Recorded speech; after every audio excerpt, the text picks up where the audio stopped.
My brother David, aka No Comp, is in the building. We're just waiting for him to get situated. Hopefully, everything is straight with him. Peace to the gods. Another day.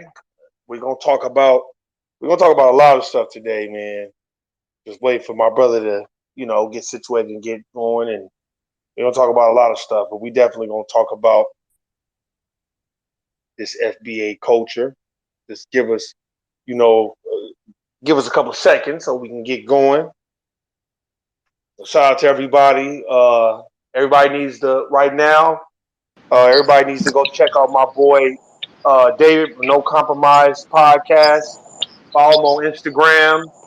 And I got a few questions I'm about to ask this brother before we get started. My brother, could I get one of those paintings though? The painting? Man, how you doing, my brother? How you feeling, man? Yo, man, you know what? I'm chilling, man. I'm just taking it one day at a time, trying to handle business and stuff, man, and all of that, man. Just trying to make money any way I can. You know what I'm saying? Yeah, hey, well, hold on. We about to recycle these black dollars, my brother. Where do I need to go? What's your Cash App or Zelle or whatever so I can get one of those paintings? Man, that had me tripped out all day. I'm like, damn, I didn't know this nigga could paint. That's tight. But I knew I had a feeling you did because your logo, your No Compromise logo is so tight. And I've been wanting to ask you, and I just always be forgetting. So when I saw you paint, I was like, damn, oh, this nigga's with the business. No, nigga, you cannot post that on no IG and don't think I'm not gonna want to purchase something. So, hey, my brother, where could I get that? Most definitely, man. What I probably have to do is paint another one. I know my sister had put dibs on it last night. She was like, "Yo, don't sell that. I'm trying. Dang. She was like, "Yo, I'm gonna try to. When I get paid this weekend, I'm gonna send it to you." She was like, "Yo, but if I, just hold it down for me or whatever." So I was like, "All right." So Well, I do other paintings too, man. I do others. I'm not the best out there, but I can do a little something, man. I do like marble. I mean, like fluid art too, like liquid art and all that too. no. Look, man. Look. Now, this is one thing that I don't play with. My family members, everybody know. Look. I still, like I said, I got those cups. I love it. They like NFTs. They like gold to me. I purchased it from that sister in New York who makes those glasses, those nice like wine glasses. I love them. So I like that type of stuff because it's not only unique, it's priceless because a black person did it. So hey, let me know. Just tell me where do I need to send the bread. That's all. Just tell me where do I need to send the bread, and I want that because when I'm like, and the after effects, I'm like, oh, I put that on the wall. That shit is tight. I like shit like that, man. Thanks, brother. I appreciate it. Yeah, I'm definitely. You know what? I'll shoot it. I'll shoot you my cash app in the what in the messenger, man. I'll definitely shoot it to you, and then what I'm gonna do is, man, I'll paint it. I'll do another one really similar to that. If you want that one, or if you want a different background, No, whatever you want to do. That background was cold. See, you flipped it. You flipped it at the end because I was already liking it before you finished. I'm like, dang, that's tight. And then when you started adding that background, I'm like I don't think you understand. That's clothing. Have you ever thought about making clothes? That picture you drew was tight. You can put that on clothes on a t-shirt. I would rock that. That's tight.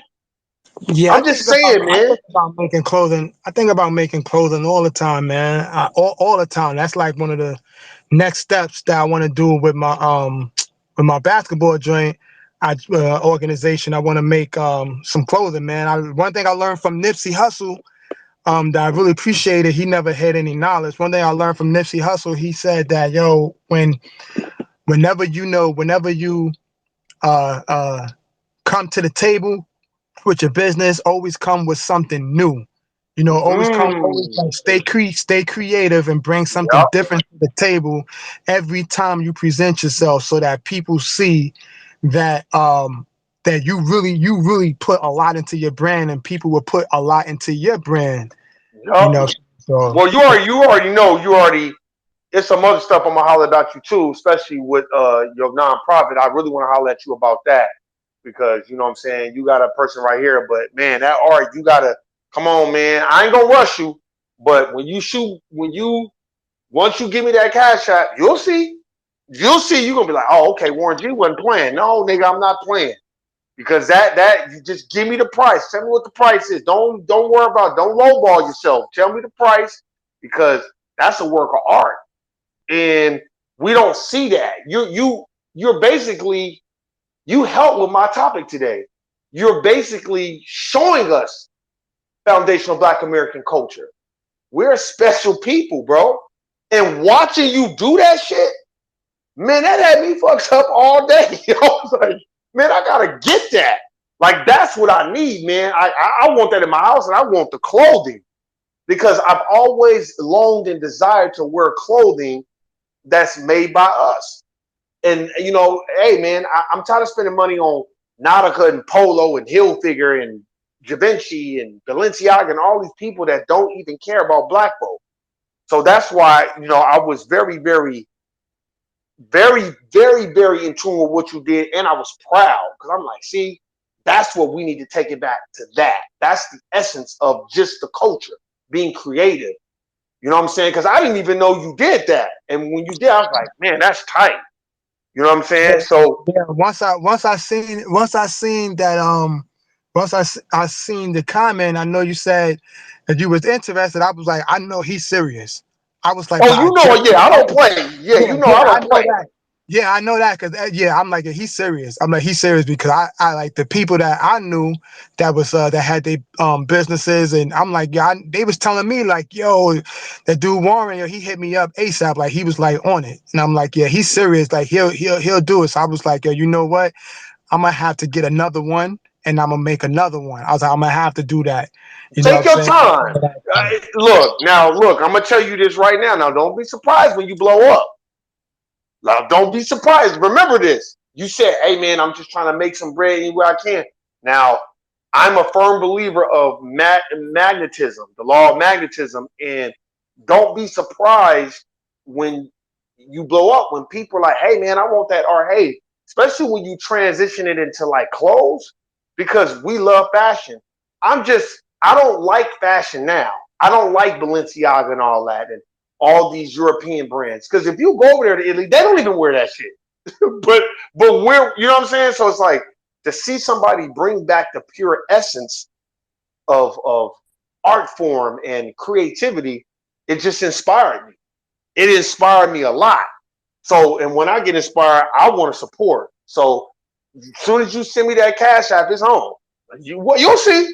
You'll see. And I gotta order some more glasses, some more, you know, like wine glasses from that sister too. And then I know the other sister I had reached out to her because she made cakes, if I'm not mistaken. And I ain't forgot about her. I really would love one of them damn cakes that she make. I just haven't had the chance to sit down and holler at her about it. Because I'm like, I don't care about the price. Just let me know what it is because I want to support. You see what I'm saying?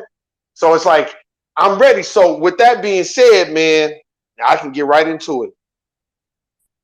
We always talk about restoring blackness, restoring the black church, restoring FBA culture. You gave me a glimpse of restoring the culture today on IG. What does restoring FBA culture, native black culture, indigenous, aboriginal, what does that mean to you? What does that mean to you? Oh man, wow. There's all right. So let me try to organize this here. Restoring the culture is to me is um redefining to me is redefining what our culture actually is. You know what I'm saying? As black people here in America. With this topic, bro, I have like so much to say I'm really, in all honesty, trying to organize my thoughts because I really want to get it across really clear. But what I would say is that we have to restore. We have to know what culture is first and foremost. You know what I'm saying? We have to know what the culture is and what the culture is. The definition of culture is ideas, your values, um, and your beliefs. So that's what comes out of culture. You have culture as the nucleus, and what comes from culture again is your ideas, your belief, and your values. We, as Black people living here in America, the FBA nation, or should I say lineage, the FBA lineage, we have to redefine what culture is because the culture that we have now, a lot of it has been given to us. It's been given to us. It's a carbon copy of what we already originally what we had. What was original to us is not so original anymore because we allowed other people, other race groups to come into our circle with our kindness. We believe that allowing these other race groups into our culture, into our circle of culture, that they would have respected it. We thought that they would have went by the code, so we didn't lay out a code. We assumed that these people thought like us. We assumed that nobody would steal our culture because good people just don't do that. This is how Black people think. We have a natural humanity about ourselves. Unfortunately, it didn't work out that way. You know what I'm saying? And it didn't work out.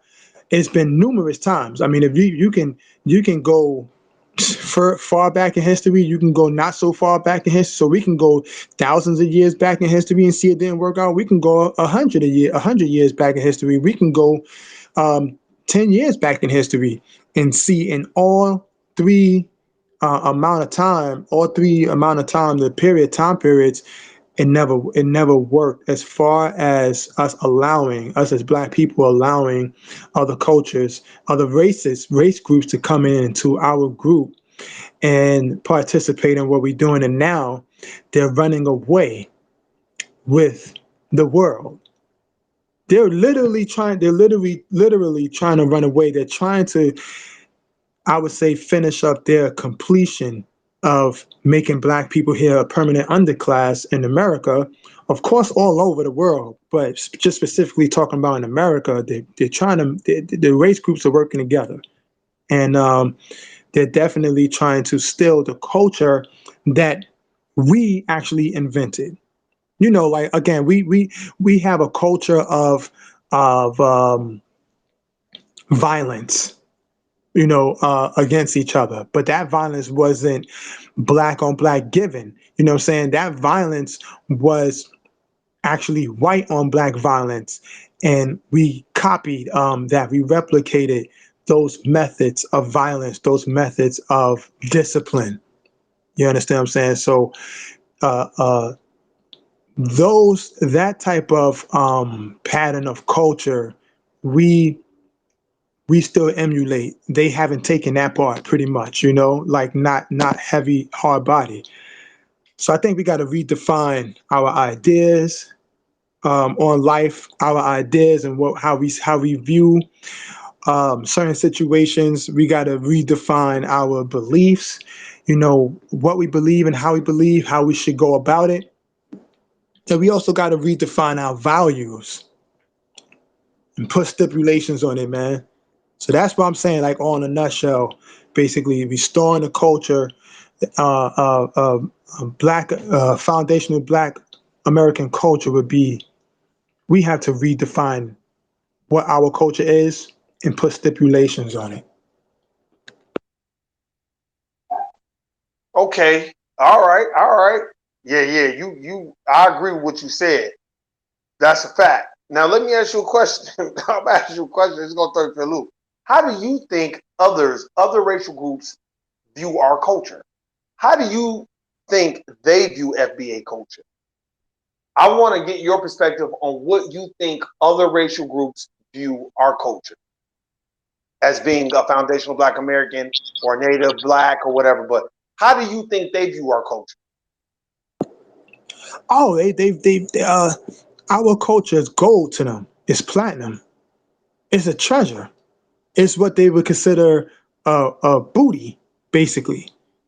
You know what I'm saying? It's it's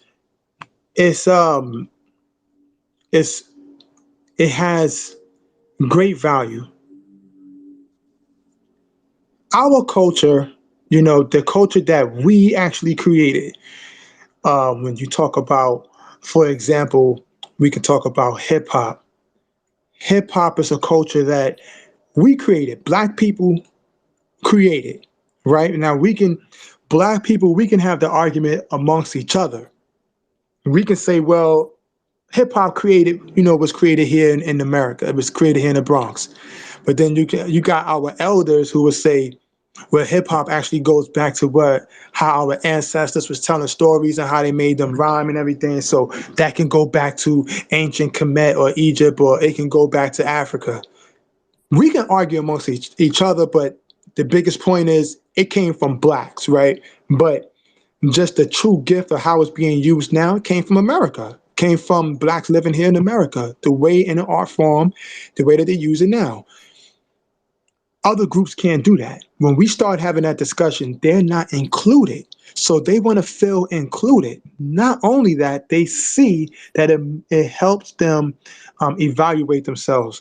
They don't have a culture, Warren G. When you think about it, they just don't. They don't have a culture. They don't have a grouping of they don't have ideas and values and beliefs. They don't have their own. Everything that they have, again, was given to them from slave masters and slave owners.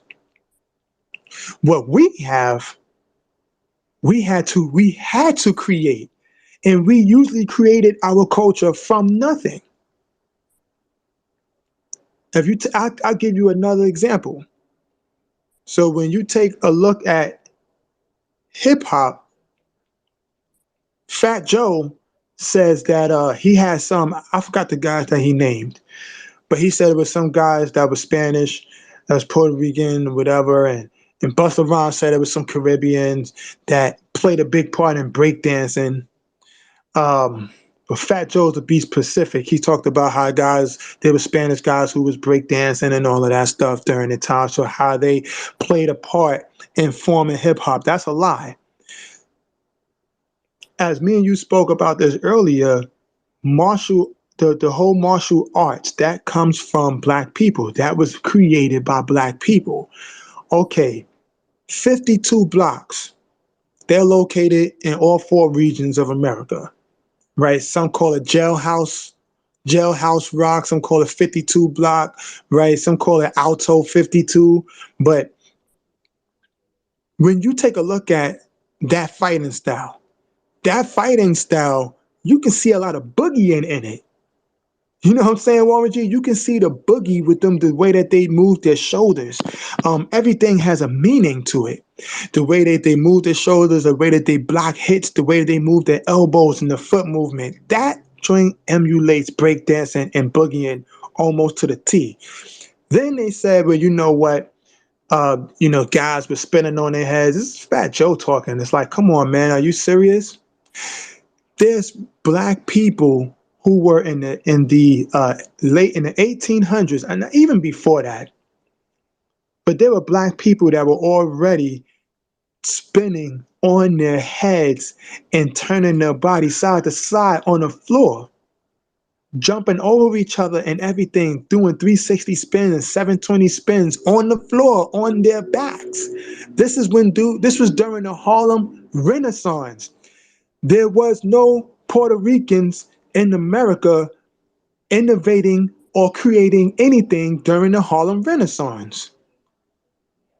All of that ties in. 52 blocks, their frame of fighting and defending translates directly into hip hop and breakdancing.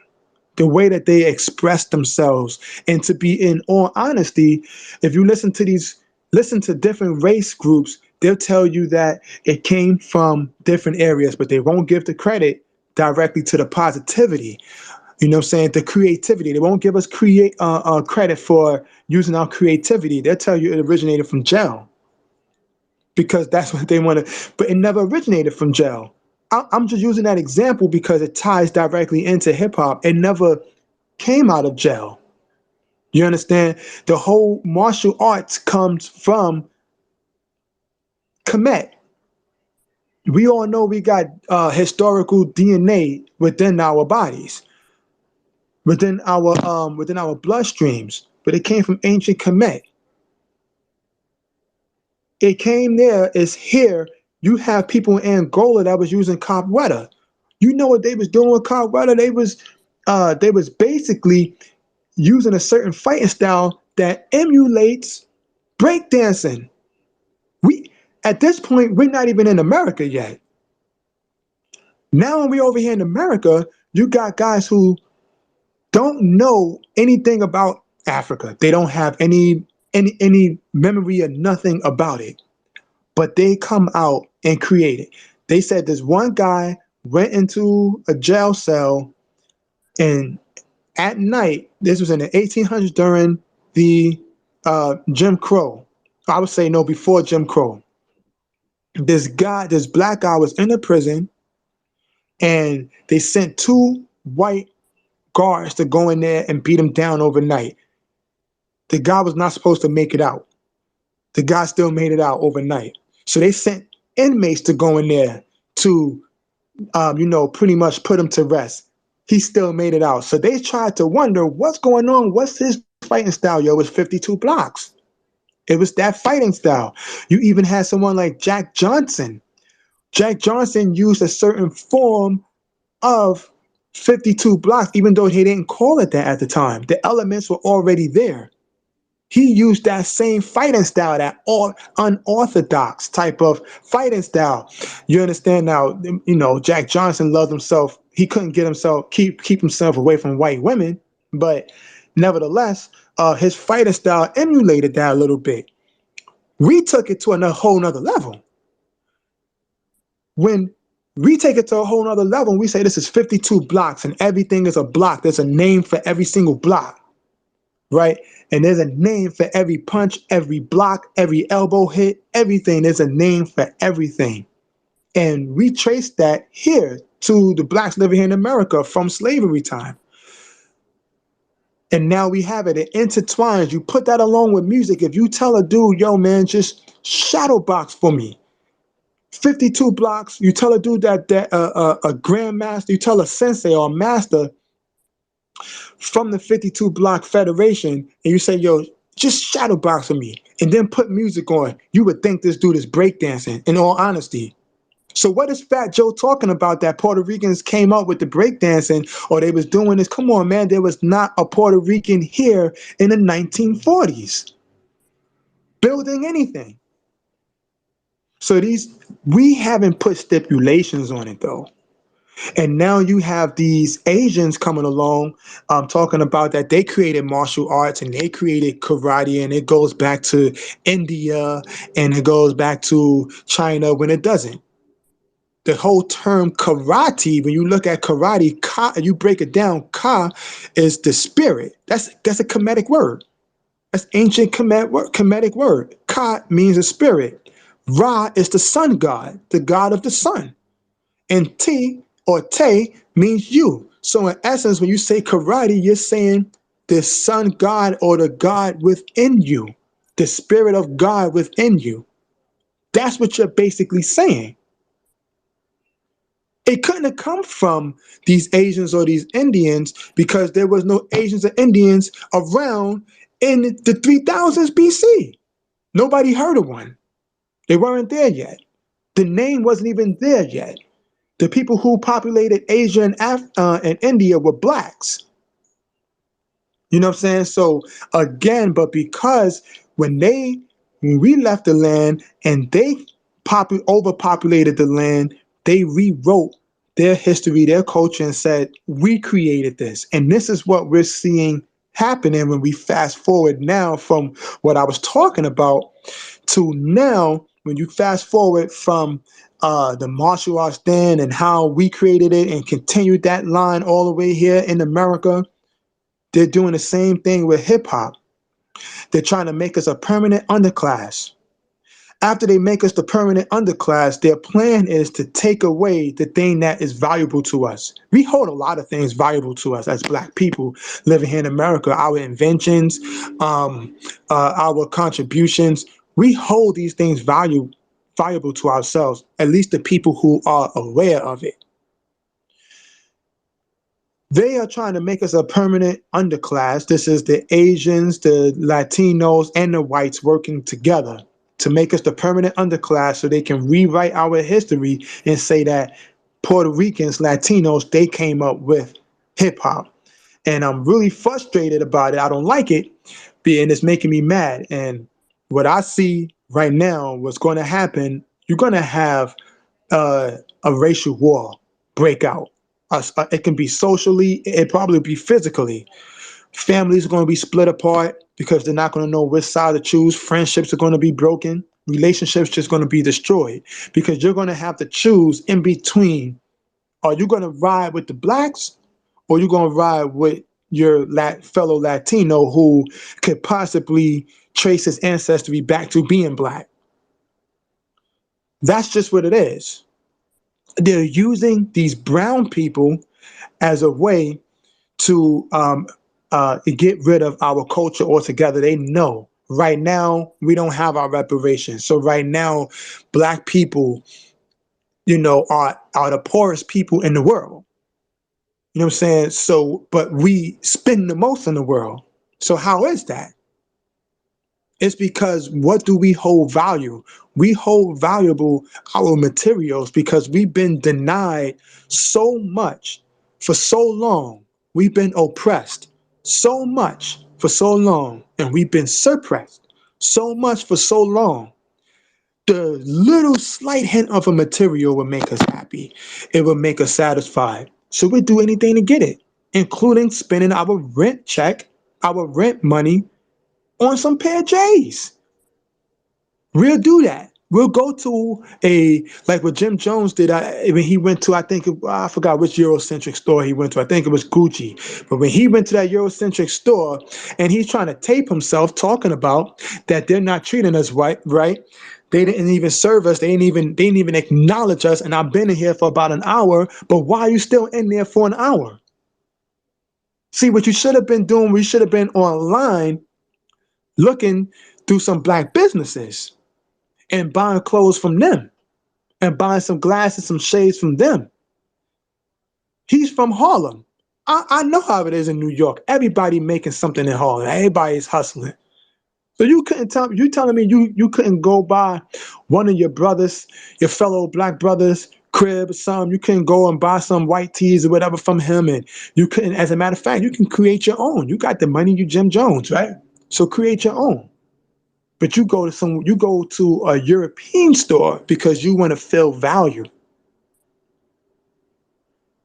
So we got to restore it, Warren G. We really got to restore order, man. But along with that, it takes power, though.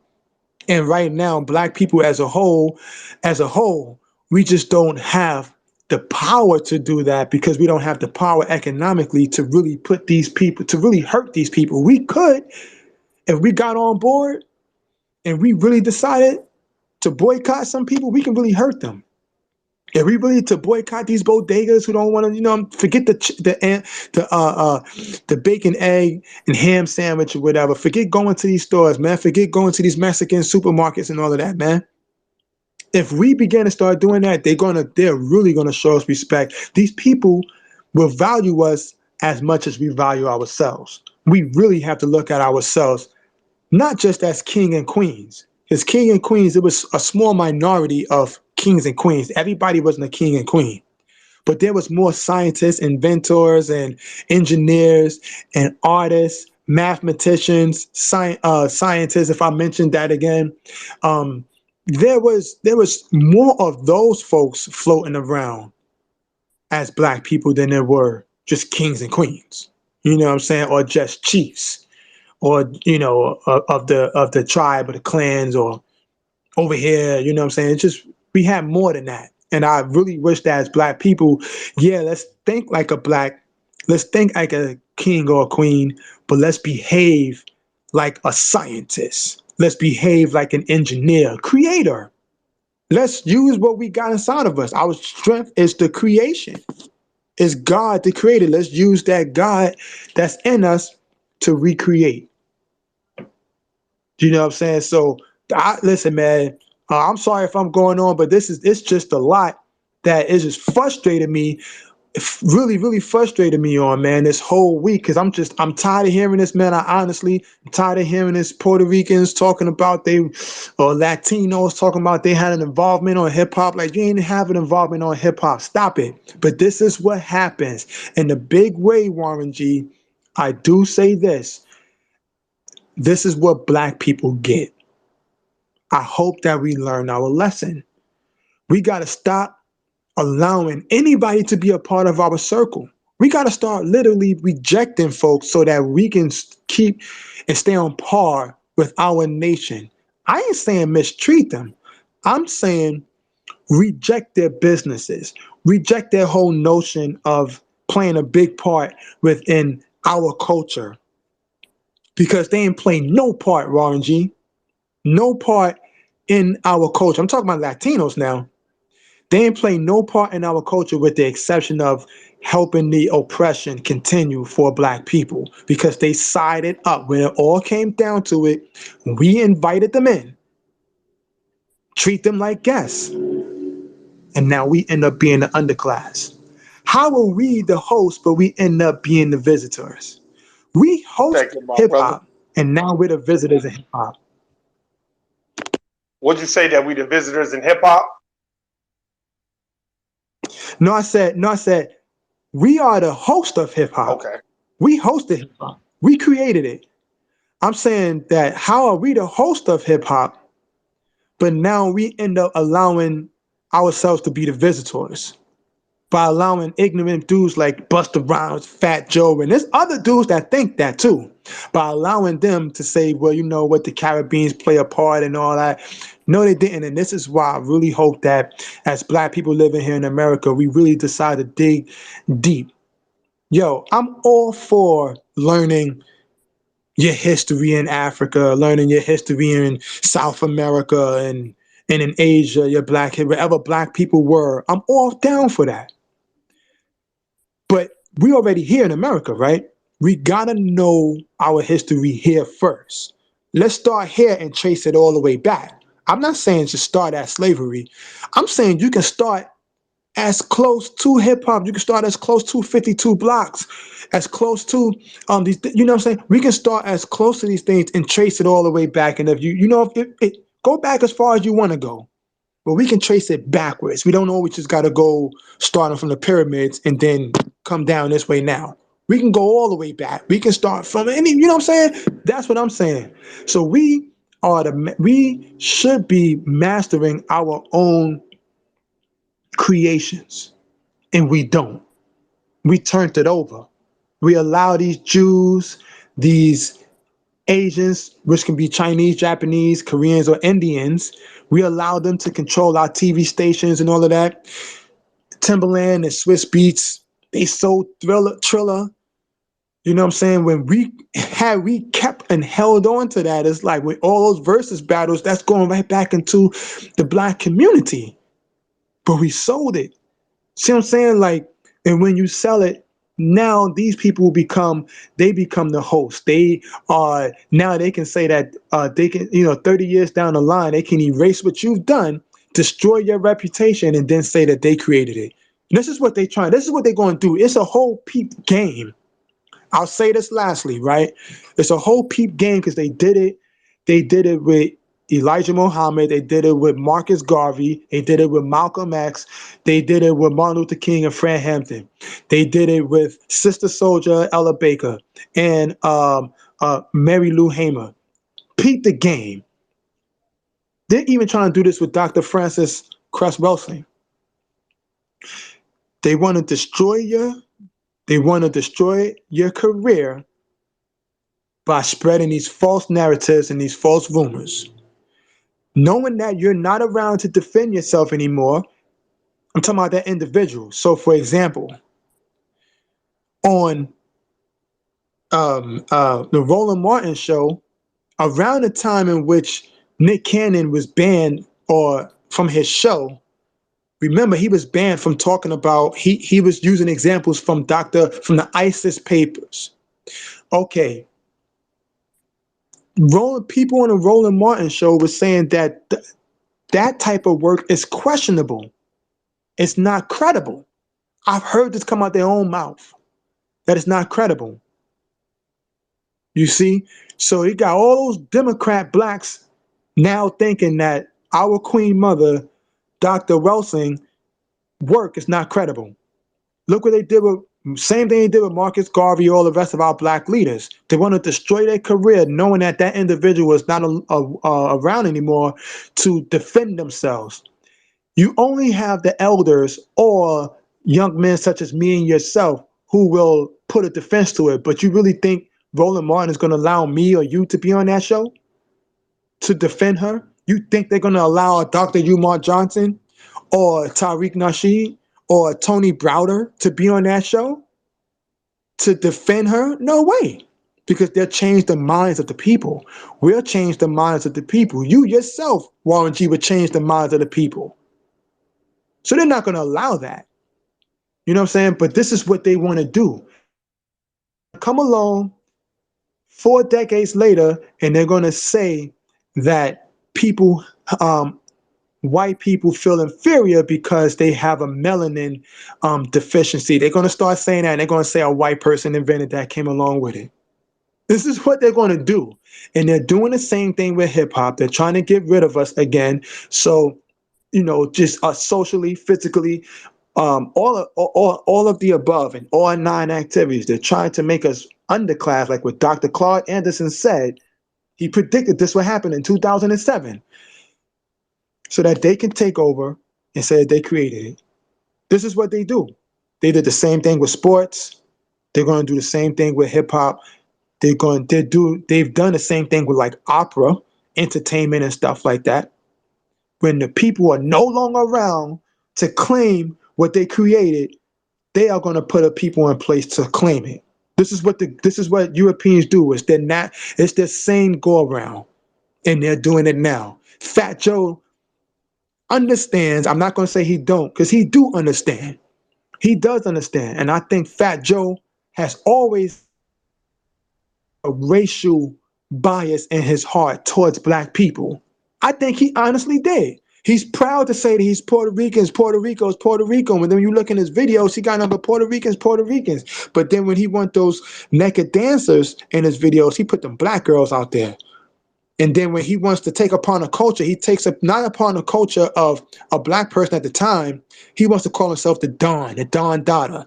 He wants to take upon the white mob, the Italian mob type of mentality. But then he wants to latch on to our culture now and say, okay, well, you know what? We claiming this. It's not all of you who've done this. It makes me upset, man. It makes me upset, bro. It's sickening. I'm glad you said that. I'm really liking this, man. I'm just listening because you breaking it down, bro, and I really appreciate it. You on fire. You on fire today too. You said something very interesting about how Fat Joe secretly probably despises black people. Here's my thing. I'm gonna ask you this. I think people treat our culture. I think they think FBA culture is just nigga babble, and they don't consider how important the culture is. And let me make this point. Our culture isn't just hip hop. Our culture is building this country. Our culture is slavery. Now, I feel, and I'm going to ask you, I feel like they're trying to include Latinos because when the reparations thing is taking off in California, and I feel like if it really starts to gain traction, these Latinos going to be claiming this I'm Afro-Latino bullshit so they can try to latch themselves on to the reparations movement. Now, I'm gonna ask you this.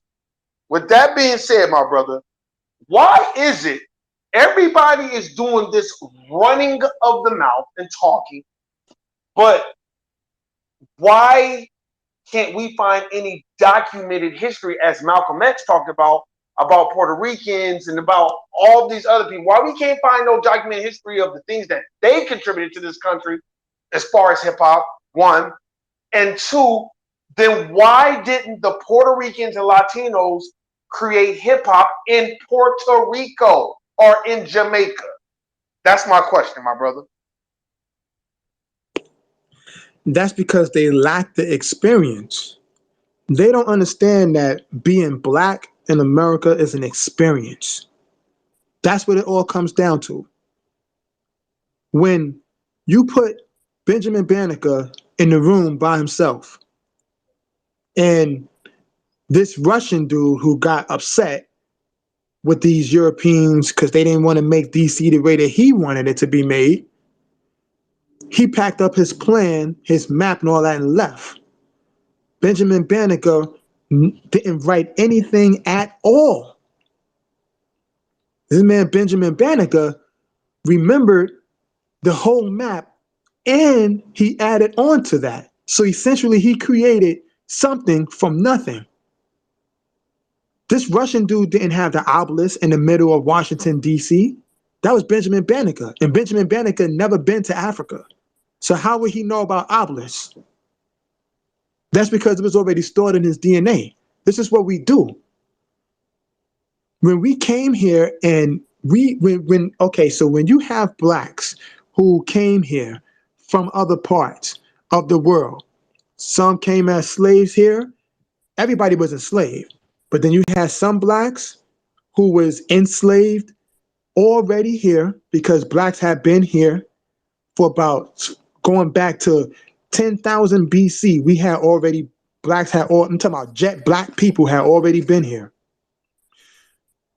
So when the Moors coming over here, it wasn't like they were seeing someone that was strange. They're seeing like their distant relatives. So blacks already been here.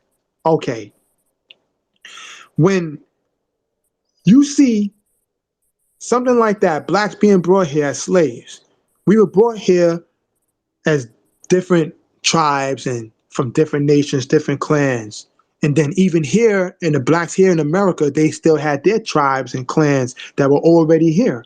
Like there were blacks that were already foundational here prior to slavery. But when they said this person is going to be white, you're going to classify us as white, they're classified as black, they're class, you know what I'm saying? Like the classification, like using classes, like because you're black, you're going to be treated differently than the others. There was colors around, but they said, well, we're going to treat you differently because of this. So white people are going to be more treated more on a beautiful side, you know, Asian people, all this, they start coming up with all this other stuff, right? So these other names for us, they made a social construct, in all honesty. They didn't understand the whole word of race. But when they made us slaves, that now the intentions was to make black negative. So they put us through this experience of slavery and Jim Crow, black codes. They hit us with division patterns such as the Willie Lynch letter, the Notorious Manumission, the doctrine of inclusion, the Maryland Killing Act, the Fugitive Slave Act. Like they hit us with all that they could hit us with. Civil rights is just like way later, right? It's a very small part of our history, but I'll throw that in there. They hit us with all of this. A lot of that came the struggle and the creations, the understanding, the ability to think, because we really couldn't do too much. We couldn't read, not because we weren't eligible or because we weren't smart enough or intelligent enough. They literally made it a law for us to be ignorant. All of that comes along with the Black experience, the good and the bad. So being Black is an experience, our expression, the way that we express ourselves through through arts, engineering, music, through blues, through cooking, culinary arts, through expressing ideas, through creating something from nothing, like a shoemaker. Leaving us in a room by ourselves, such as Lewis Latimer, and Lewis Latimer comes out with a whole plan on how to make a light bulb and how to provide light for this country. You know what I'm saying? This is what we need to survive to this day. Farming, all of that. All of that comes along with the experience, the pain that we had, the rape that our ancestors had to endure, the selling of our children, never seeing them again. The wars that we had to participate in, believing if we participate in it, even killing up each other, or just digging up bodies, or just digging up ditches, just participating in any way possible that would possibly get us out of our condition when it never did. That disappointment came along with our Blackness. So our strength, the reason why we can be so strong, they can't get rid of us. They can hit us with, jab shots and all of that. They can, all these conspiracies. They can destroy our all Black neighborhoods. But we create. Our mind is creative. So we always find another way to survive and another way to succeed. We always find another way because that's just how we are. That came along with it. These Puerto Ricans, these Asians, these whites, they don't understand that part. So they leech on to what they don't understand. And they don't study their history, because if they studied their history, they wouldn't spew out the garbage that they spew out. Lastly, I'll say, if they really studied their history, then they would study someone like a Runoko Rashidi, who did work in Latin America or South America, in the Americas. Ivan Van Sertima, who did work in the Americas, who went there they were scholars, who went there and got documents that even whites were not able to recover, that was hidden, and discovered that these people go back to being of the same lineage as us. They just had their history interrupted, like how we had our history shortly interrupted. This whole Puerto Rican, these people been around for they babies compared to how long Black people been around on this planet. They ain't been around for no time, really. These Spanish is Latinos.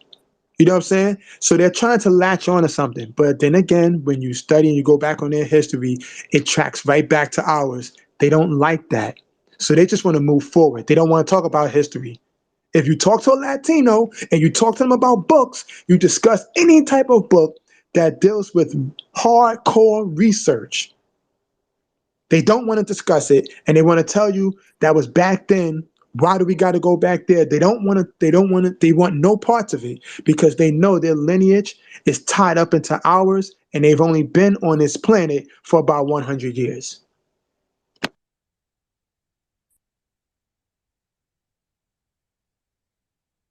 Ooh. Now let me ask y'all a question. Shout out to my brother Roy. Hey, appreciate you stopping by. I'm about to get quick to it. Would y'all say, um, okay, I'll put it like this. Would y'all say that the water shortage in Jackson, Mississippi, that's a part of foundation Black American culture as well, right?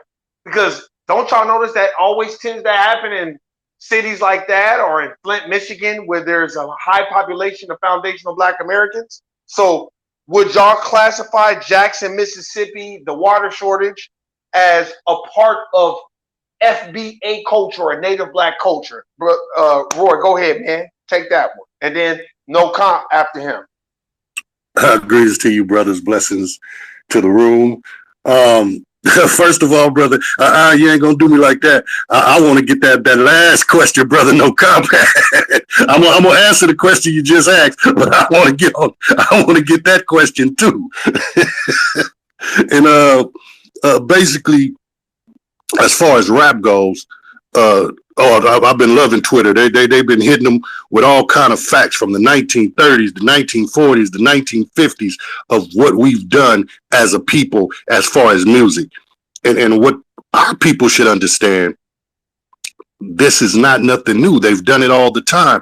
Everything we've come up with instrumentally as far as music is concerned, the first thing they do is degrade it.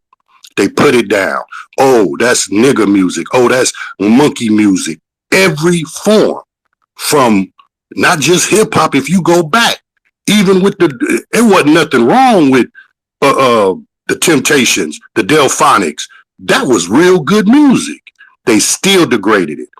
They degraded it till it became popular and white people liked it. And when it became where they liked it and their kids was going to see what they say, these Negroes on stage shaking their hips, they didn't want their daughters involved in none of that. Then it became profitable. Now, when it became profitable, that changed a whole different scenario. Because at one time, hip hop wasn't popular at all. And as they're saying, I'm not from New York. I'm from LA. But it was the same way with us. It wasn't a lot of Mexicans in the hip hop game when it came out to the West Coast. So I can't really speak too much on New York, but if it was the same way here as everybody's saying, you didn't have a lot of those others because they were culturally connected to themselves. But there's somebody that put it out where it started from Skag, and these were their fathers. These was Busta Rhymes and them fathers saying, we got our music from America. We was listening to them because the South was the closest to Jamaica. So that's what we heard, and that's what we were dancing and emulating and trying to sound like. So when they took over, as time goes on, the kids come in and they realize, like Busta said, oh, Americans ain't got no culture. Hold on, buddy. That's you who ain't got no culture. That's you. Your family copied us. Your family copied our fathers. But now that you get here, first, and with Busta, let me say this. First of all, Busta came from a crew called Leaders of the New School. Busta was not Busta when he was leader of the New School. Busta didn't get his name till he hooked up with Chuck D. And Chuck D told him there was a football player who played for the Vikings. And he said, you rap like he sound. You should call yourself Busta. Now, this is Busta words. This ain't me putting words in his mouth. And that's how Busta got his name. But Busta Rhymes was a black man. He wasn't no Jamaican. He wasn't no Caribbean. He was a black man that played football. And you took his name and made millions of dollars rapping off of it because Chuck D told you to. So we're going to get that straight first. Now, why you trying to put down the culture? You got a black man's name. Now, Chuck D, I had a tweet from him, and he said, well, you must not know about reggae and this and that. And I said, it had nothing to do with it. Tina Turner told Ike, give me my name. The real Freeway Rick Ross sued Rick Ross for his name. Utilization without compensation is theft. Ain't nobody trying to do nothing. I'm not saying Kool Herc didn't contribute. He brought our music from America to Jamaica. So if you say Kool Herc contributed to us in Jamaica learning about American music, I will have no problem with that. None at all, because that is the truth. That's what he did. But he did not create hip hop. As a matter of fact, Kool Herc wasn't even a DJ. He just changed one record to the other record. He wasn't mixing. You can go check this stuff out. It's right there in their face. And they refuse to change. They refuse to say, hey, you know what? We was wrong. We did have, we contributed, but we wasn't the initiators, the motivators. Y'all wasn't even coming to the parties from what they telling me in New York. Y'all was calling it jungle music. Now I'm trying to figure out, because I scratch my head a lot on some things. You come from an island. We come from a country. Who plays the real jungle music, brother? Let's get some things straight. Words mean something. So, and as far as Fat Joe is concerned, yeah, I ain't even got time because he's in the same boat. He's one of these white supremacists that wants to pretend he loves the culture. He's another Elvis Presley as far as I'm concerned. I was just able to say nigga, nigga, nigga, nigga, nigga, nigga, nigga longer than everybody else. But when you get right down to it, you're a liar. You're a liar. I won't listen to nothing else you play. And Keith Murray is saying the same thing. I won't listen to nothing else he play. I won't listen to nothing else Buster play. I don't care what y'all do. Because you grew up in our culture. You grew up around our people. And then you turn and can get on national television and say America. Now that includes Black America. It has to. Because all you was around was Black culture. So is that code for these niggas ain't got no culture? Because that's all you were around. You wasn't around AC/DC. You was around us. So yeah, I'm taking offense to that. The hell you mean we ain't got no culture? You came from wherever your family came from, and you were here. You never went back, and you're still here to this day.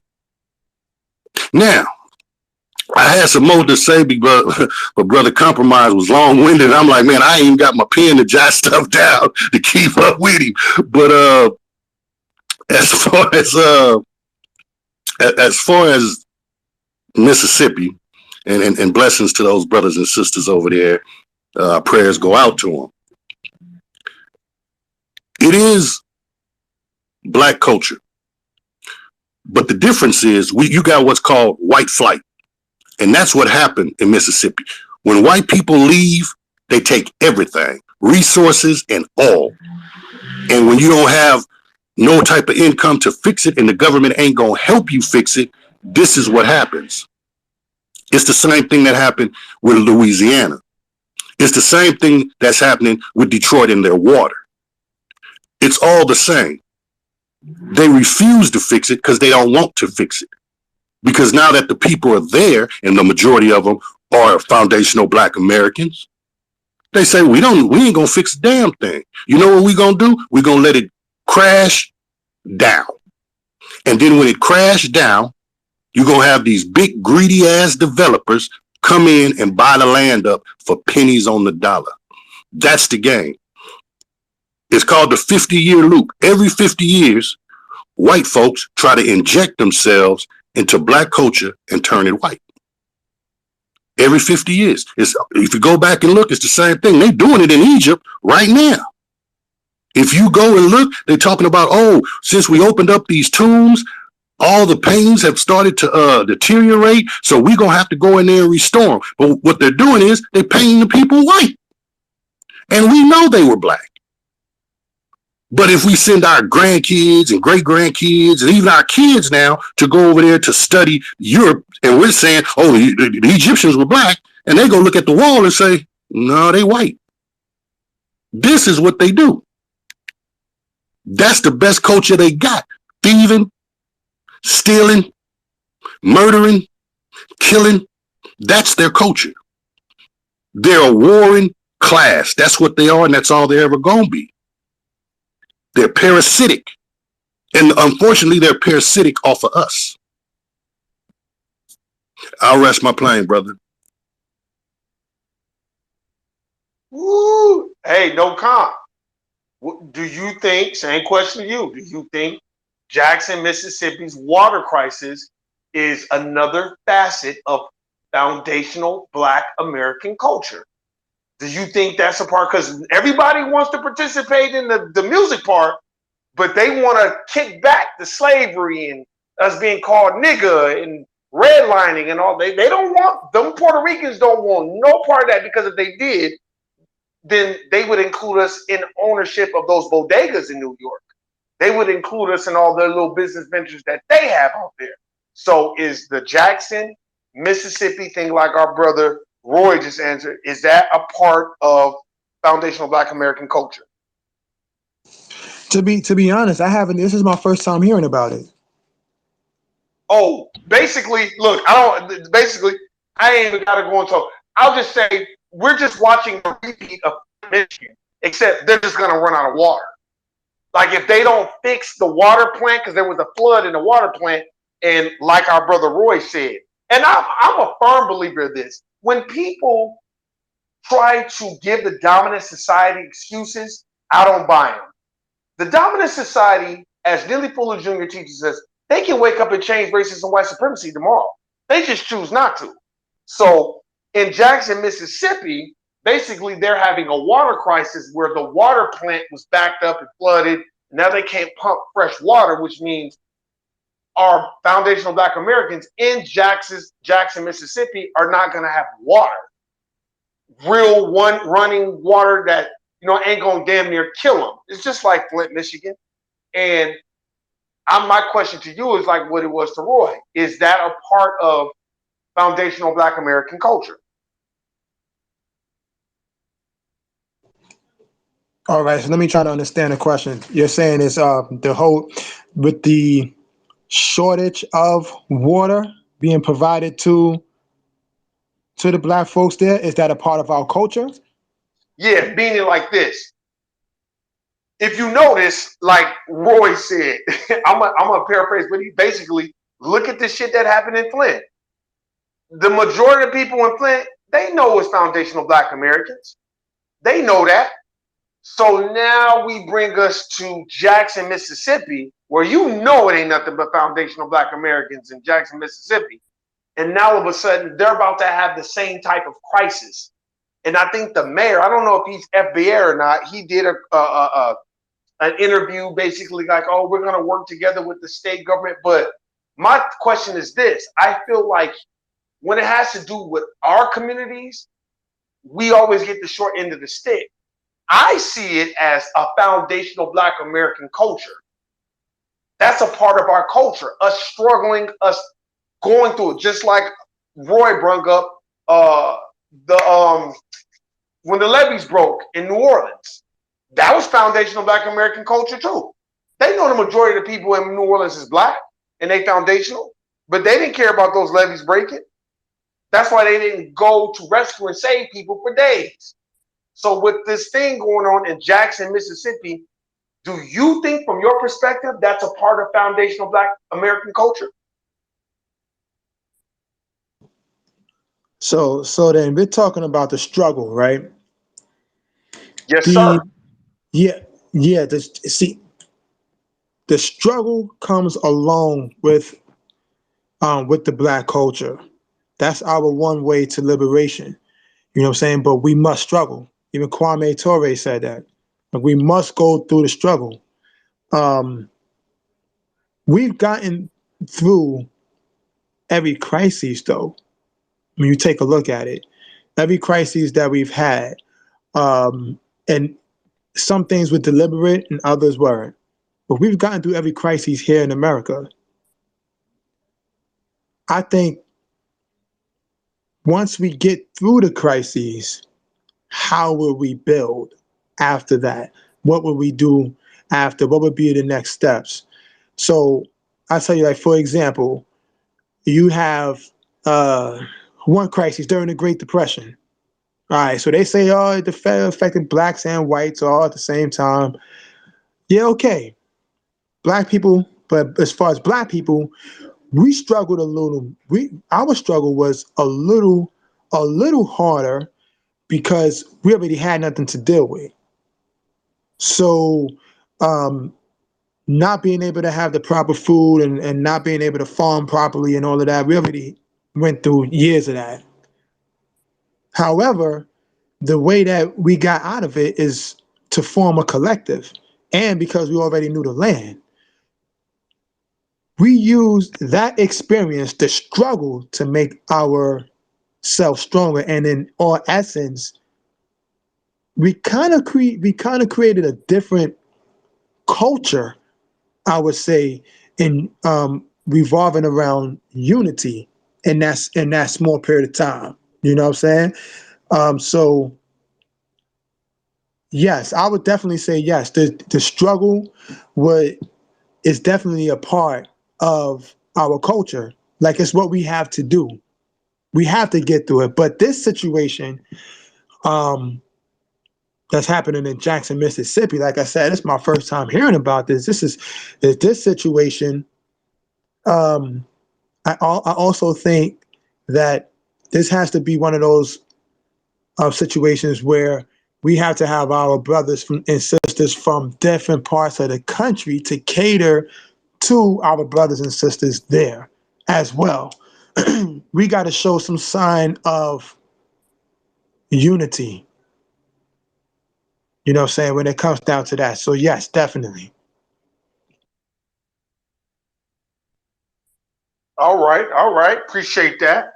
I appreciate that. Y'all both on point. I agree with both of y'all brothers. Okay. Now that we have seen and witnessed that people, when they get a certain status, they'll just say whatever and see what sticks. Like I said, I've never had an issue per se with Fat Joe being a part of our culture and partaking. There was some funny style things that I didn't particularly agree with, but for the most part, I didn't assess that it was just full on culture vulture. But once you get to a certain status and then you just start saying whatever, and now that foundational Black Americans are coming out and calling bullshit, why don't you hold a Twitter space and have dialogue with foundational Black Americans, not arguing, just dialoguing, so we can get to the bottom of this and we can compare documentation. The reason why I'm saying is this, y'all like, what the hell's Warren talking about? You cannot say that in the white Jewish community. David, you know that. Roy, you know that. If I was to have a major platform and say something that was disrespectful to the white Jewish community, I would be taken off of Twitter and Instagram and everything else. So, with that being said, why do you guys think they are trying to? I feel like this is a national push to include other racial groups inside our culture. Now, I feel like it's because of reparations, and I think they want to muddy up the waters so they can say, well, we can't decide who's foundational Black American, not because we got Afro-Latinos, so we can't give out reparations. I feel like that's what the dominant society is doing. That's just my perspective. I want to get y'all perspective on why is it such a commercialized push for this Afro-Latino shit. The reason why I'm saying this is this. I'm going to say it one more time so y'all can understand. I grew up in West LA. I was on for Santa Monica High School and Westchester and all those schools. And then I moved to a city called Baldwin Park, California, where the Latinos wrote nigger on our white brick wall every other fucking day. And they hated our culture. So I don't understand all of a sudden it's a global push, I feel like, or a national push from BET and other places where now all of a sudden we got to recognize them as Afro-Latinos. That I've never heard of that in the 80s and the 90s. So why do y'all think they are trying to push this agenda to basically liken the Latino struggle to the foundational Black American struggle and basically make it where the Latino group will be amalgamated and then into the foundational Black American group? Meaning, why are they pushing this agenda? Brother Roy, man, you can go first and then no comment. Well, I'm just going to repeat what I said before, brother. It ain't new. It is not new. First of all,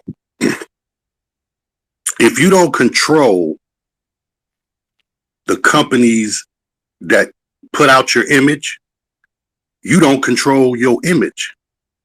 And if you don't control your image, whoever controls your image dictates what you are to the rest of the world. For example, before the internet, the only thing I knew about Africa was what I seen in National Geographic.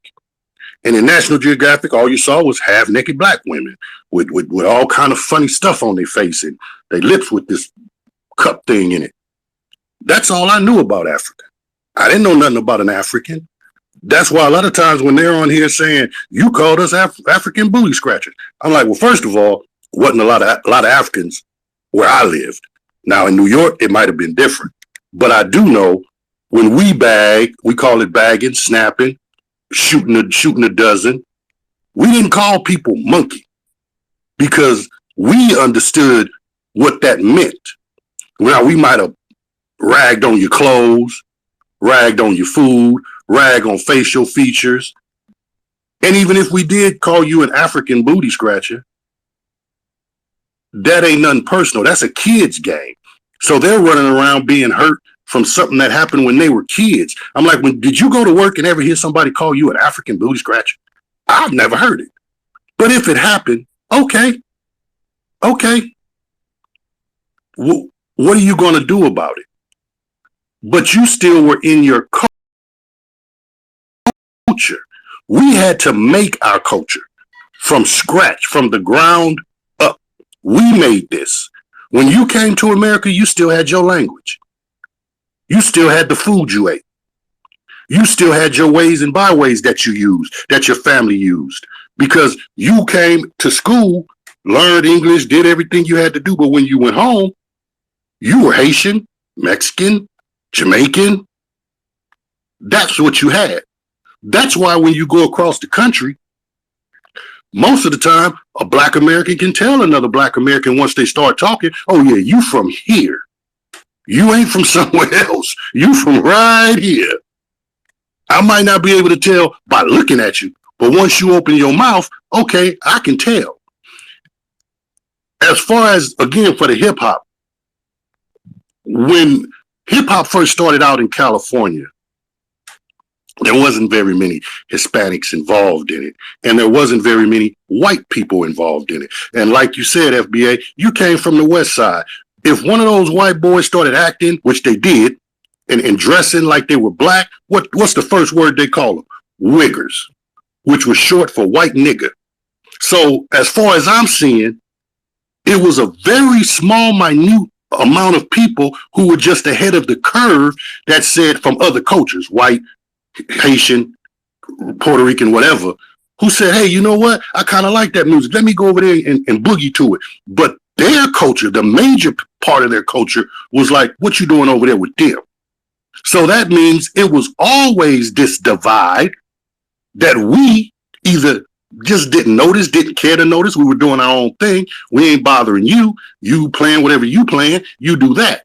But as I said, once it started getting popular and their women started liking it and their daughters started liking it, then it was, okay, we have to emulate these black guys because this is what our women look like. Fat Joe and the Cubans, this I do know because we got Hispanics out here with that type of hairstyle. They wasn't getting their hair cut with the Gumby and the the slashes in it till way, way later. After we were done with it and went on to something else, then they jump on it.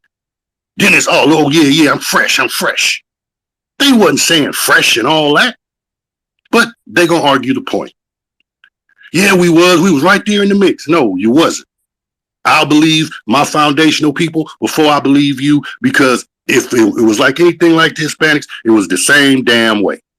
Y'all all have this borderline when you come here, and I've said it once and I've said it, I'll say it again. Every culture has a derogatory name for foundational black Americans. Every Akata, Maate, all these names that we know nothing about. Jamaicans call us Yanks. All this stuff is derogatory, but we don't know it, so they feel good when they can say it in front of us. Then as soon as we find out, oh, that's like saying nigga, now we ready to fight. Hold on. In my culture, it's a different meaning. Fuck you. Let's get down, because you called me a nigga in your language, so let's go with it. Oh, no, it ain't like that. Stop bullshit. Just keep it real. I don't know what the issue is, and really, I don't care. Just be real about it. We're so inviting to everybody. Come in, but we don't know. You inviting a snake in. You got to be careful. And I'm not talking about all of them, because like I said, there are some that's ahead of the curve. They like it. They want to come in. You, my friend, they treat you like a friend, treat you like a brother. And I got love for them. But the rest of them motherfuckers, they need to watch out. Because now we know. Because now we got the power to just open up and not only speak, it can be instantaneous. You ain't got time to be sneaky no more. You ain't got years and years to sit around and be sneaky. Because we don't know what's going on in New York. New York don't know what's going on in Chicago. Chicago don't know what's going on in Texas. Texas don't know what's going on in LA. We can get on this internet and instantaneously let everybody know. Just like what happened in Mississippi. Everybody knows. It ain't going to be, oh, the 9 o'clock news going to tell it. No, we can find out instantaneously anytime, anywhere in the day. And we can all get on code. And that's what they pissed off about, because that's what they've been doing. They did it with the African American Museum. Oh, what about Afro-Latino? We didn't know about no Afro-Latino. Oh, we need to be involved. And the white man going to simply say, yeah, they need to be involved. Screw you. If they want a museum, go make their own. We made our own. Why we got to connect to other people? Ain't nobody connected to us. We got to build it from scratch. And then here somebody comes saying, we was dead too. No, you wasn't. Yeah, we had one person there. So one person there mean your whole culture get the lash on? Bullshit. And now we putting our foot down and saying, okay, this is the line. Since y'all got a line, we got a line. Now everybody's upset because they understand once we draw that line and we are the initiators and the motivators behind it, can't nobody latch on to it. And we ain't letting it go. This ain't like Elvis and rock and roll, the king of rock and roll. No. They just tried to change the king of pop, Rolling Stones. Some kid. Who the hell is this? You gonna tell me this clown is better than Michael Jackson? You out your goddamn mind. And because it's instantaneous, we can hit them. And that's what we do. We get on Twitter and we hit their ass. Is you out your damn mind? This dude ain't even got a voice. They showed him at his age and Michael Jackson at 5, and Michael Jackson at 5 still whipped his ass. Y'all can't hang with this. Leave it alone. Go find you something to do. It's a whole lot of shit you can be doing. You done already took almost everything. Hell, I even think Beethoven or Mozart, one of them was black. So go on with that. Leave it alone. We tired of being used and abused and left for nothing. We tired of being sucked dry. We tired. And now that we know what you're doing, it's obvious now. Before we didn't know. Maybe. You had a couple of undercover agents in there too, look just like us. And we listening to these fools. And we fell off. But now they can't even lie for them. They got some black folks trying to ride up for them, but no, you ain't going to get it either. You going to get the work too. This how we do it. You on their side, you get the work too. I love Public Enemy, but Chuck D, if you riding with them, you get the work too. I won't listen to no Public Enemy no more. It's simple as that. You're either going to be fair or you're not. And from what we see, y'all ain't being fair. We want equality.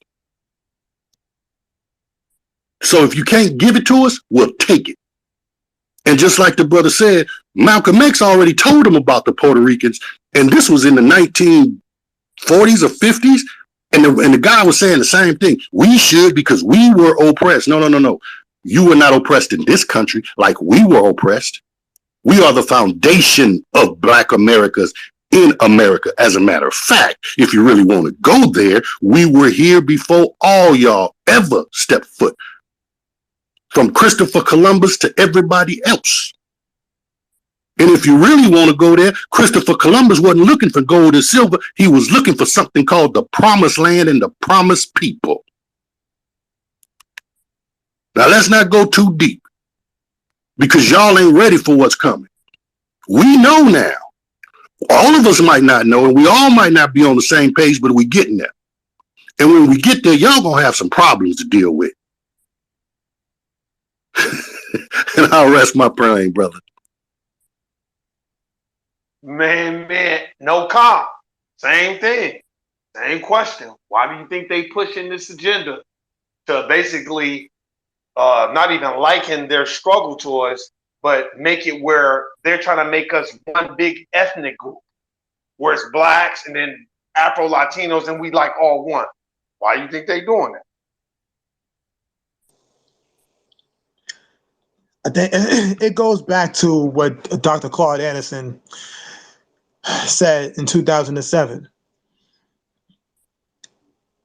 We as Black people, we are an exceptional people. We're exceptional. And so because we're exceptional, they know that we are the foundations. Not even just like we built the foundation, right? But we are. We are the foundation here. This country now, even with them importing these immigrants, this country wouldn't go far if Black people decided that they were not going to spend their dollars anymore on these other businesses.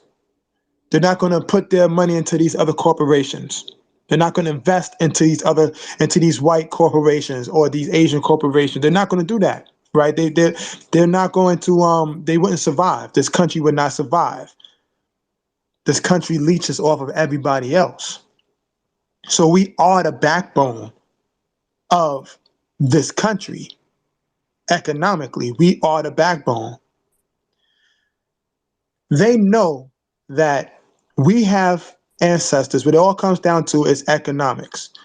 They know that we have ancestors that died on the plantation. We have ancestors that died during sharecropping. We have ancestors that died even during convict leasing. In all of these situations, our ancestors were supposed to have been paid. They've looked at our actions. And they ran it down the line. They study us as well as we study ourselves. They know what we would do.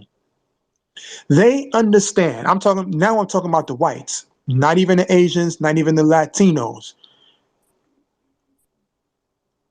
With the whites, because their history is kind of intertwined with ours, right? As far as with oppression and repression and suppression. They understand that if they were to give us reparations, that they would lose their power. It's all about the power. They understand that they've tried everything. They've tried cutting us short of resources.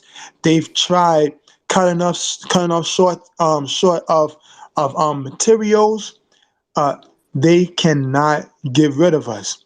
If they were, God forbid, to assassinate every black here in America, you're still going to have blacks in other parts of the country, other parts of the world, I mean, that's going to come here, and they may be part of the white structure mentally, but you're still going to have some of those who are going to have that same mindset that we had.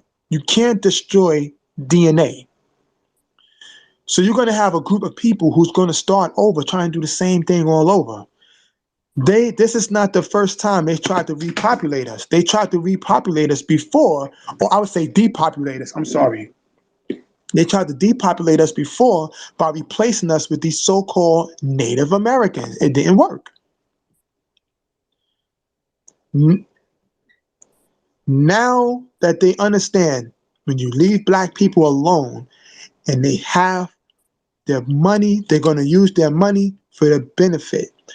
They are going to build their own nation. They will do that. They are afraid of losing their power. The Europeans have created the New World Order centuries ago. They created the New World Order. We're not waiting for it, it's already here. When they colonized the world and enslaved the world in the name of Christ, they created the whole New World Order, and they restructured everything in their own likeness. In essence, they played God, but they're not, but they tried to play God. So they understand that if they give up their power to us, they'll have to go back to that, what John Henry Clark describes as the ice box over there in Europe. They'll have to go back home, and in their home, there's no resources. They're afraid to go through the struggle. They don't know how to.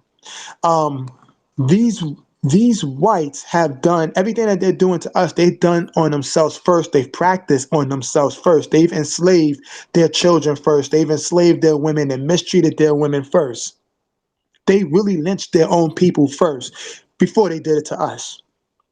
Unfortunately, their people just don't have the strength to bring it on. Unfortunately, fortunately, they don't. Unfortunately, we do. We're strong. We're strong mentally, we're strong physically, we're strong spiritually. We continue to overcome. Not only that, they understand that they are dealing with is what Dr. Wilson describes as genetic annihilation. They understand from the aspect that their numbers are dwindling. And it's hard to just replace more whites with more whites, because at this point, just about almost every white has got some sort of mixture of some colored person in this world in their DNA. So what they're trying to do, Warren G, is recreate the Matrix. Or we can go a different route, and they're trying to recreate the Avatar theory. If you look at the movie Avatar, that describes the whole plan as to what they've done and what they're continuing to do. The first Avatar, I'm talking about the blue people, when they transported consciousness, their consciousness, into an avatar.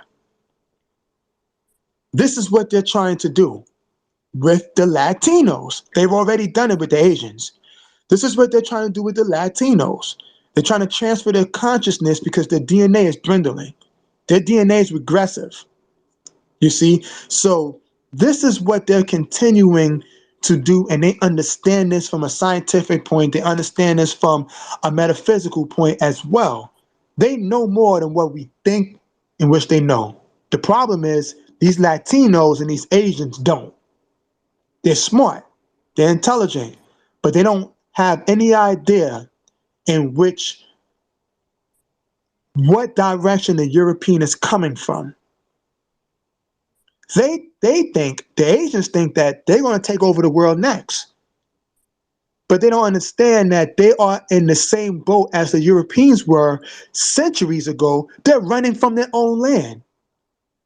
They don't have any a great amount of natural resources. Why are they over there in Africa? I'm talking about the Asians at this point now. Why are they over there in Africa? Why are Asians in Jamaica? What the hell are you doing in Jamaica? Why are the Latinos in the black neighborhoods, knowing that we invented things, trying to claim what we invented?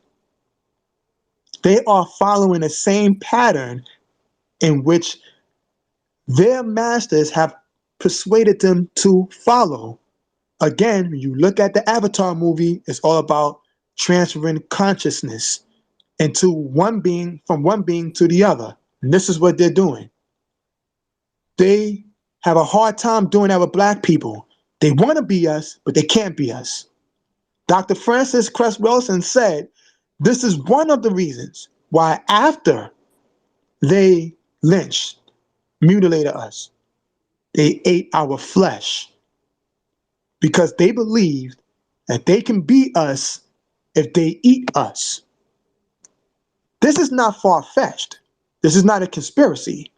Even the movie Get Out tried to illustrate this.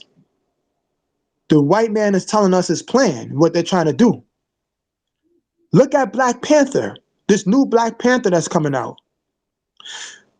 They're trying to show black people the real way, the original way to power is to side up with the Latinos. Now, black people probably wouldn't have a problem with that until we heard what Joe Biden said a year prior to us even hearing about a Black Panther Part 2 coming out, which is what he told Al Sharpton and the other black Democratic leaders. He said, you guys are going to have to learn. He said, we're not giving you guys nothing. You guys are going to learn how to work with who? The Latinos. Why would he tell us that? Because the whites, the white supremacists, they have transferred their white supremacist thoughts, their white rage into the consciousness of these Latinos. And they're saying if we want true power, we're going to have to learn to work with them, not get it on our own, because they understand if we get our reparations in the form of land, money, and tools to take care of the land, or resources to take care of the land, they know at this point in time we would separate ourselves from them. See, in the 1970s, you gave them reparations then, you giving us reparations in the year 2000, we probably wouldn't do that. If you're giving us reparations in the year 2008, we would have followed after what Barack Obama wanted us to do, which would be continue the integration pattern and look out for the gays first. But now that black folks are awakening, we understand. We understand that our culture does not start from slavery, that our culture starts from the creation. Now that they know that we are coming together. And if you have a large population of people coming together, we are going to exile those black people who are against black liberation, and we are going to form our own nation. We are going to use the tools that they use to place against us. We're going to use that against them. They understand this, Warren G. They understand this, Big Roy. They know this. Therefore, the new white supremacy is the brown people. This is why they pushed the whole brown. They pushed this decades prior to them doing this now. They were capping us, getting us ready for what's to come. And they know that now reality plays a big part with entertainment. What we see on the screen happens about decades later. In 1991, we didn't have big projectors that can go on a wall or anything like that. We didn't have holograms. So when we seen these things in the movie Total Recall, we were amazed. Not understanding that now we have that at our fingertips. It's at our fingertips for entertainment. They've been prepping us for the whole black and brown coalition. First it was the colored people. Now the black and brown coalition. And they're going to use Black Panther as a way to galvanize black and brown people together, but to try to restore so-called culture. Not understanding that our culture as the FBA is original, is different, because of the fact that this country would not survive if it weren't for the inventions, creations, the minds of black people here in America. Here in America. We've built greater things here in America than what any black has done in any part of the history. You can give me the pyramids, I'll give you the light bulb. All right? You can give me all that, and as no disrespect, but you can give me anything in Africa, match it up against the steam engine, gas mask, the traffic lights, the third rail, the video game system, the ironing board, the shoes. Match it up against these things. This is what brought economy to the world. Building the pyramids didn't bring economy to a large economy into the world. You understand? So, although I love my African brothers and sisters, I'm riding with our inventions here because I know our inventions here were foundational to this country being a powerful nation that it is. So I have to say that they were prepping us for this whole black and brown correlation because they know that it's going to water down our idealistic view of reparations. That's what it all comes down to. Their power, they want to keep it. Not only that, Warren G, we have to also watch out for the other black people that's coming over from other countries. Because those are the black people who are going to get along very well with these brown people over here. They are going to merge right in. They already have the slave mentality of laying down, allowing your master. They're closer to the whole colonizing imperialism thing than what we are because we continue to fight against it. A lot of them have views in which is like, why fight when you can just side up with them and make your life easier? We are a part of a group of Nat Turner, Denmark Vesey, and Gabriel Presser. We're part of those lineages, so we're fighting back. Those are the folks that we got to watch out for. Now, I'm not saying all of them coming over is like that, but a big majority, a large majority of them are like that, and those are the ones that they're using to speak up for us. They're using people like Akon and all of that to try to speak up, to try to play both sides, as if like they have, because he's lived here in America and he's from Africa and he's back in Africa now, he can kind of say that he has an expertise in American culture. He has none. He has none. You understand? He doesn't even understand the true meaning of hip hop and where it comes from. And when you talk to these Latinos about our history in the hip hop game, again, they can't go back any further than breakdancing. But guess what? I can go back further than breakdancing because, again, I can bring you right back to where breakdancing is a derivative from the 52 block martial art fighting. And the 52 block martial art fighting is a derivative from capoeira. And capoeira is a derivative from the martial arts in ancient Khmer. Either way you put it is black. So they can't claim nothing. And I can present that by proof. That's by proof. You understand? So when it comes down to it again, they don't want us to receive our reparations. Because at this point they understand. Now we're on par. We're on the roadway to receiving reparations. I'm talking about as a whole, to receiving reparations and building our own nation. A lot of us are going to invest in our own businesses. They are looking into the economy now and they're saying, dang, there's a lot more blacks investing in their businesses. Now, a lot of black-owned businesses, they go for about a year, but then they die out. You know what I'm saying? Because they don't have that support. They don't have the resources. You know, they go bankrupt, things like that. But what will happen if all of these people wind up receiving a large amount of money, a large amount of resources, a large amount of land, will be excluded.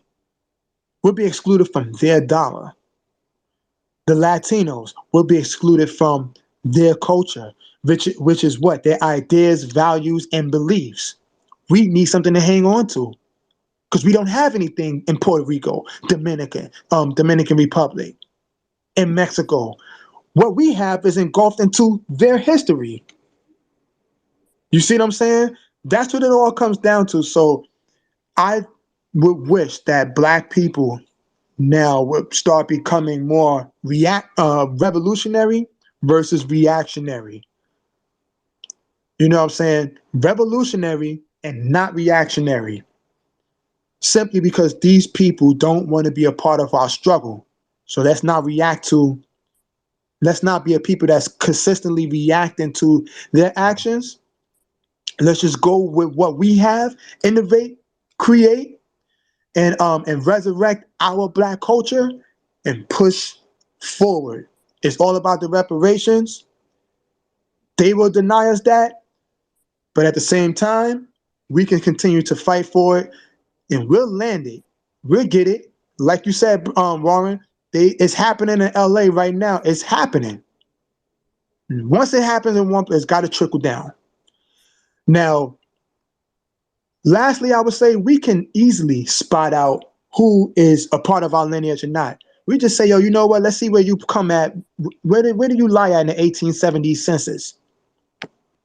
If you are part of who we are, where are you in the 1870s census? That's what I want to know. Because if your lineage, we're not talking about if you're mixed now, if your grandmother was black and no. That's short term. I'm talking about if your fourth great or your third great can be traced back. And I'm talking about that was foundational, not like they were brought in from another land in 1865 and and all that. No, we're talking about that went through the struggle, that was around. If it can be traced back, then that's a problem. But check this out, Warren G. If they trace that back, they open up another can of worms. Simply because you have a lot of people now, a lot of black people who are questioning where the ships went. Where did the ship manifest go? Where's that information? They're questioning. A lot of black people have questions about this. Now they got to start digging up. And when they dig these things up, now that would really present the truth of where a lot of us came from, where a lot of us originated from. And now you got to explain to little white Billy in the classroom that the real Native Americans weren't really Americans, that America was named after a white man from Europe, and that there were blacks here from 10,000 and 15,000 BC. Now you got to explain that to little Sharon in the corner. Now we got to eradicate the whole critical race theory. You understand what I'm saying? So it opens up a whole can of worms politically as to who gets what, where, when, why, and how. That's what I would say, my brother. Man. I appreciate that, man. Appreciate that. I appreciate those answers, man. I appreciate everybody coming through to this space, man. We're going to conclude it. Look, man, like I said, I always tell y'all before, you just look around, look on Twitter, people are starting to call out people for the bullshit that they speaking. And I'm glad that we are awakening as a people, because you're right. We are in the matrix. And that's what we need to start studying, is that movie that was created by Sophia Stewart. We are in the matrix, and I think we need to just focus on self-education and being aware of other racial groups co-opting your culture to benefit them. And then once it benefits them, they don't want to be bothered with it no more. So I think I'm proud of our people. We just need to keep striving, pushing forward, having these dialogues, and everything will be straight. David, send me that Cash App, brother, so we can talk about the paintings. Roy, man, I appreciate you on here, man. Y'all love, live life, stay, everybody got to stay in their lane, learn from each other, have great dialogue, and we're going to try to do this again next week, man. Y'all have a great evening. All right, brother, you too. All right, my brother. You stay up, man. Hey, all right. Hey, send me that Cash App, my brother. I definitely will. All right.